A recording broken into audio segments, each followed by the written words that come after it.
ब्रह्मचारी मतलब आग, ब्रह्मचर्य मतलब आग। आप सच्ची समझो आग। पैर ऐसे पड़े जैसे आग में पैर पड़ते। आग में पैर कैसे पड़ते? ऐसे ब्रह्मचारी चलता है। क्या है? जैसे गिलहरी नहीं एकदम चिलचिलाती भागती, ऐसे ब्रह्मचर्य का जीवन होता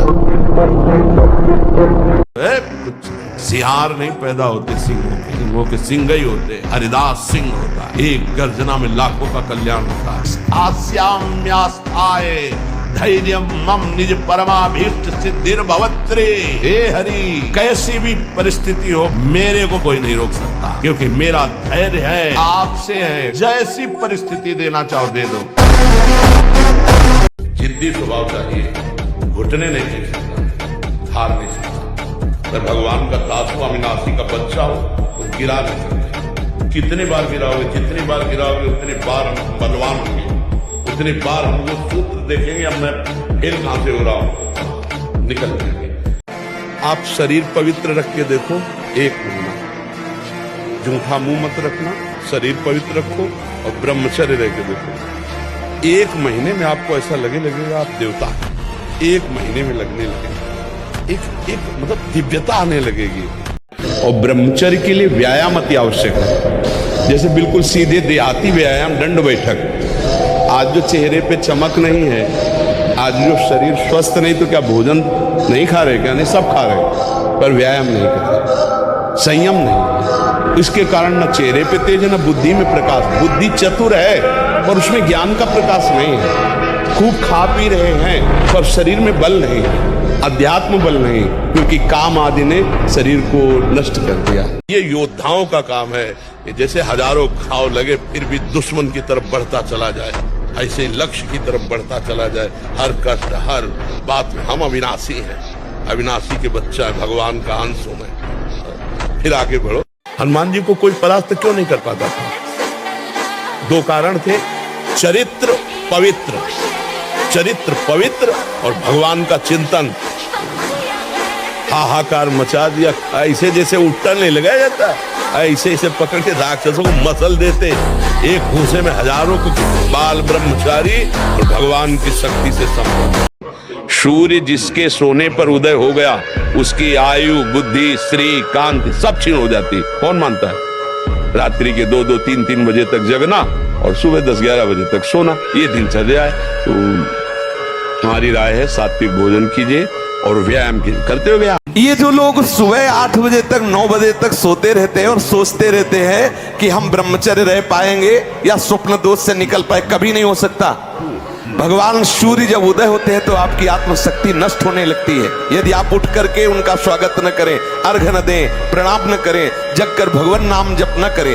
4 बजे से 6 बजे तक का समय पूरे 24 घंटे के लिए पावर वाला समय है। यदि उस समय आप सो रहे हैं तो हमारी बात भी न सुने, वो इस काबिल नहीं कि इसको धारण कर सके। जो सुबह 4 बजे से 6 बजे तक सोएगा वो ब्रह्मचारी रह ही नहीं सकता पक्का। यदि आप किसी भी तरह से हस्तमैथुन आदि के द्वारा, गंदे दृश्य देख करके, गंदी क्रियाओं के द्वारा आप अपना नाश करते रहेंगे तो ना आप इस लोक में सुखी रहेंगे ना परलोक में। मान लीजिएगा, ये बातें न तो कही जाती हैं और न सुनी जाती हैं और न समझी जाती हैं। ब्रह्मचारी बनना है तो ब्रह्मचर्य पचाने के लिए भी तो चाहिए ना।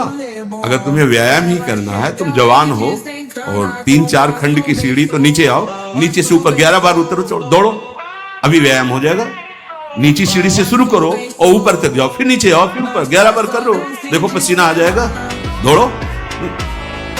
अब आधा घंटा पद्मासन, 30 मिनट कोई बहुत नहीं होता। बैठ करके आप प्राणायाम, अनुलोम विलोम, जो आजकल शिक्षाएं भी दी जाती है, आप इस बात को हृदय में बैठा लीजिए। प्रवचन नहीं, ये हृदय बोल रहा है कि भगवान नाम जापक को किसी की सामर्थ्य नहीं परास्त कर सके। मेरे प्रीतम की इच्छा है कि हाथ पैर टूट के तू राधा राधा कमरे में बोल, तो ये बात मान सकते हैं, लेकिन कोई देवता, कोई प्रारब्ध, कोई ग्रह, कोई नक्षत्र मुझे परास्त कर दे, ऐसा कोई त्रिभुवन में नहीं। 2 वर्ष मात्र में बच्चा और फिर संतान की भावना और संतान उत्पत्ति करने की क्रिया के पहले भगवान को प्रणाम, समस्त देवताओं को प्रणाम, और फिर संयोग किया जाए तो उस बालक में, गर्भस्थ शिशु में भक्ति के परमाणु आ जाएंगे और वो चाहे राष्ट्र भक्त बने, चाहे भगवत भक्त बने, वो नाम रोशन करेगा। ब्रह्मचर्य बहुत बड़ी तपस्या है। जिस समय उर्वशी जी नृत्यांगना बनकर के आई तो अर्जुन के रूप को ही देखती रह गई। कमल लोचन जैसे श्री कृष्ण वैसे अर्जुन। तो उनका सावधान, ये प्रणाम नमस्कार मुझे नहीं, क्योंकि मैं तुम्हारी सेवा में काम भाव से युक्त होकर आई हूँ। नारायण भगवान की जंगा से प्रकट हुई उर्वशी जी हैं और अर्जुन जी को मोहित करने में असमर्थ नहीं।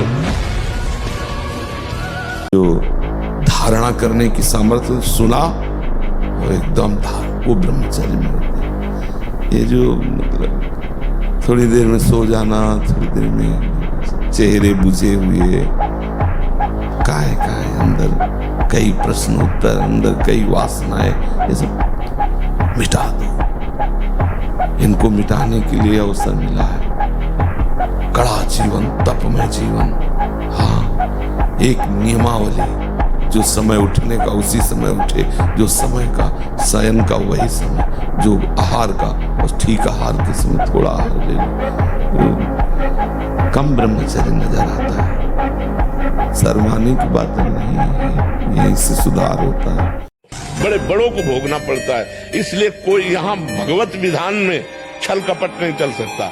आज तुम निर्दोष हो, कसम खा के कह सकते हो, लेकिन कल का पाप तुम्हें आज फंसा रहा है, इसको कैसे बता सकते हो? इसको कैसे जान सकते हो? अरे जमाने जोर लगा ले, कितना जोर लगाएगा, भक्त और भगवान का झंडा कभी न झुकने पाएगा।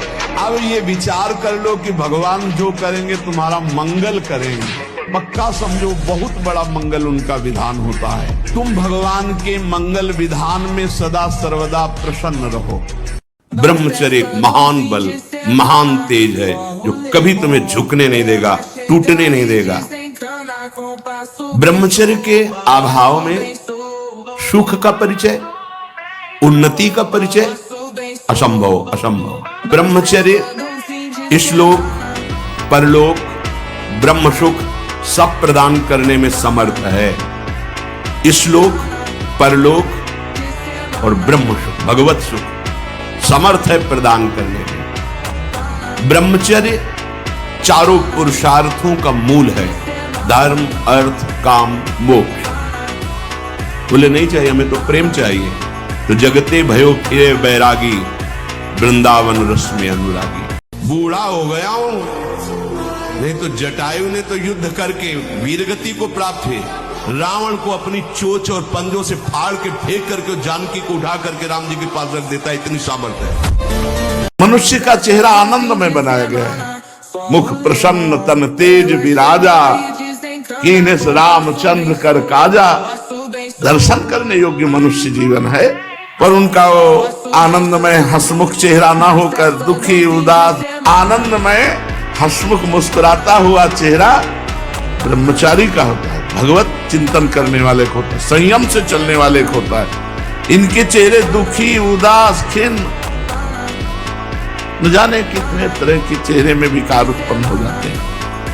ब्रह्मचर्य का पालन जो हमारे ऋषियों ने किया, हमारे देवताओं ने किया, हमारे भगवानों ने किया। ऐसा नहीं है मेरा ब्रह्मचर्य का पालन कहने का मतलब ये मत समझ लेना कि मैं कह रहा हूँ आप नैष्ठिक ब्रह्मचर्य का पालन करो, जीवन भर आप ब्रह्मचर्य का पालन। मेरा कहने का मतलब अगर आप शादी भी कर रहे हो और शादी से पहले पूर्ण रूप से 16 वर्ष 22 वर्ष 25 वर्ष तक ब्रह्मचर्य का पालन करो, अच्छी संतान पैदा करो, देशभक्त गोभक्त, जिससे आपका रज और वीर्य पूरी दुनिया में पराकाष्ठा लेकर आए। आप संकल्प करो कि मैं मर चाहे जाऊं, कभी पीऊंगा नहीं, मरना बर्दाश्त करूंगा, पीना नहीं, गलत आचरण नहीं करूंगा, बिल्कुल नहीं करूंगा।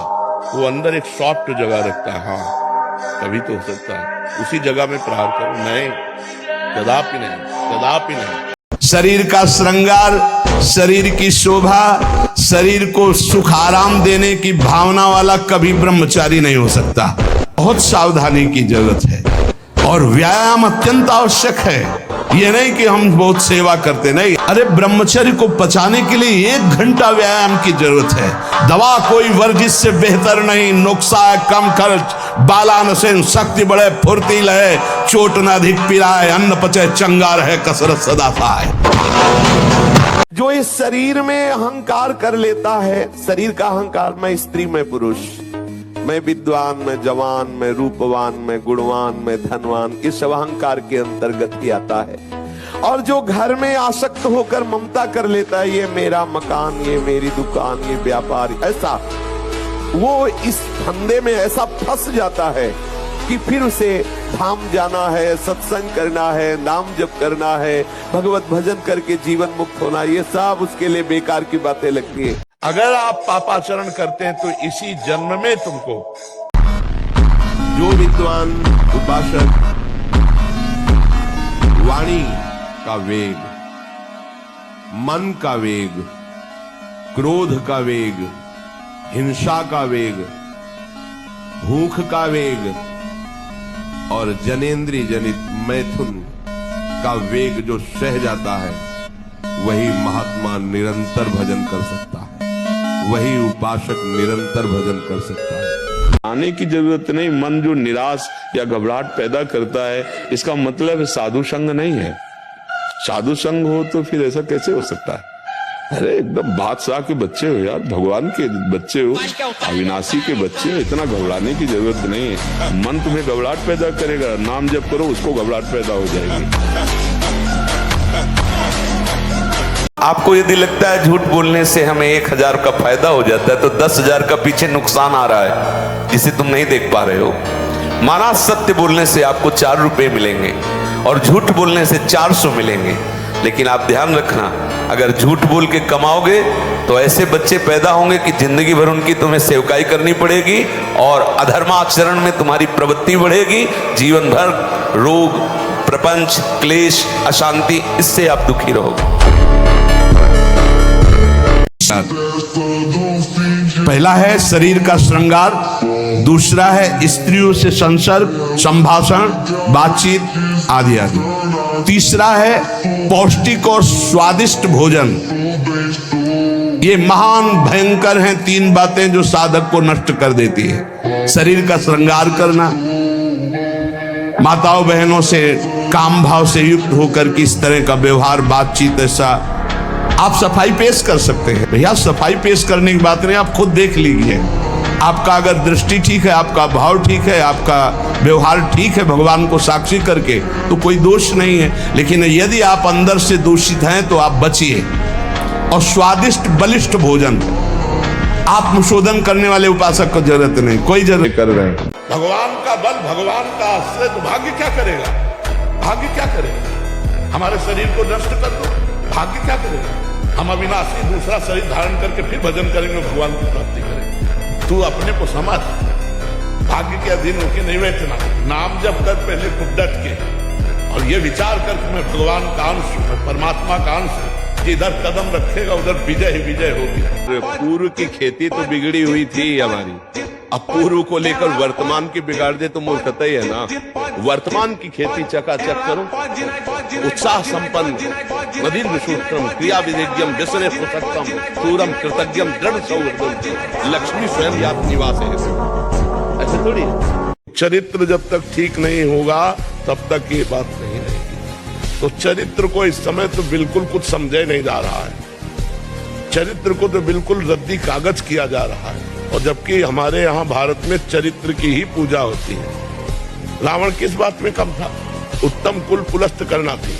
और विद्वान तो अद्भुत और बलवान तो अद्भुत, क्या कमी क्या थी? चरित्रहीनता। बस चरित्रहीन होने के कारण पुतला जलाया जाता है। हमारी श्रवणेंद्रिय का व्यभिचार नहीं होना चाहिए। कान से गंदी बातें, व्यभिचार की बातें, कामुक बातें सुनना जिससे हमारे हृदय में कामना जग जाए, बिल्कुल नहीं। भले वो किसी को लेकर टीका टिप्पणी की जा रही हो, देखो वो साधक है, उसको हमने देखा वहां ऐसे देख रहा था, वैसे कर रहा था, वो आपको समझ में आ रहा है कि किसी साधक की बात करें, वो तुम्हारे नाश के लिए उपाय कर रहे हैं जो आपको ऐसी बात बता रहे हैं। क्यों? क्योंकि आप भी तो साधक हैं। श्रवणेंद्रिय का व्यभिचार हो रहा है। आराध्य देव के सिवा और कोई बात कान से सुनना उसे व्यभिचार कहते हैं। नेत्र का ब्रह्मचर्य, जो नेत्र किसी को भी देखकर भोग कामना कर लेते हैं, भोग बुद्धि से देखते हैं वस्तु को, व्यक्ति को, किसी को भी, ये नेत्र से व्यभिचार हो रहा है। इसीलिए सावधान रहना चाहिए। जैसे नाटक, सिनेमा आदि है, जिसको हम देखते हैं उस पर आसक्त होते हैं, तभी तो उसका सुख दुख अनुभव होता है। देखो कोई ऐसी रोने वाली सीन आए तो रोना जाएगा, हंसने वाली आ जाए तो हंसना आ जाएगा, ऐसे तो उसका प्रभाव हम पर पड़ रहा है ना।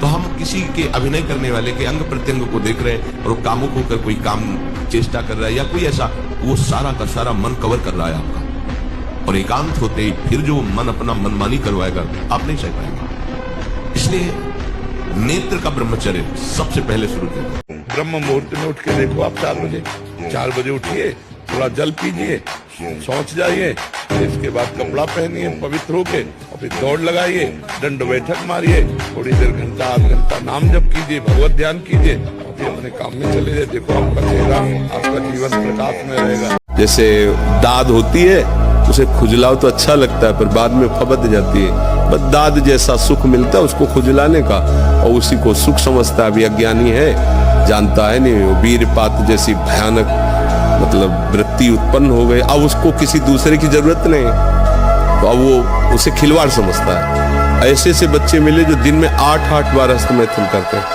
और उन्होंने ऐसा सर्वनाश कर लिया। ब्रह्मचर्य को धूल धूसरित कर रहा है, ब्रह्मचर्य का नाश कर रहा है।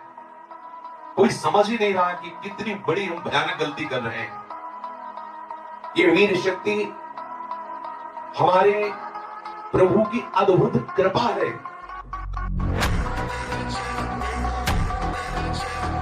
लो 15 से लेकर 25-30 तक आपने ब्रह्मचर्य सब नष्ट कर दिया। अब आप केवल दिखाई दे रहे हैं कि मनुष्य है, मनुष्य में अब आपके अंदर ज्ञान शक्ति, स्मृति शक्ति, बल शक्ति, लोक कल्याण शक्ति, वो केवल नाटक भले बोल लो, हमारे अंदर नहीं रह गई। और जब ब्रह्मचर्य ऐसा कैसे हो सकता है, बल है ना, अध्यात्म बल, शारीरिक बल की बात नहीं कहते, ऐसा कैसे हो सकता है? यदि एक बार ऐसा हुआ तो 1000 बार मैं प्रयास करूंगा और इस पर विजय। वो मतलब जिद्दी स्वभाव, एक निष्ठा उसी से आती है, उसी से। पहले खेती जोतते थे ना किसान, एक फार वाला होता था और पूरे खेत को उसी से जोतला है, बलवान होते। 2 लीटर मठा और 8 रोटी पाए, बैल की जैसी ताकत। अगर बैल को नाक पकड़ के रोक ले तो वो वही खड़ा हो जाए।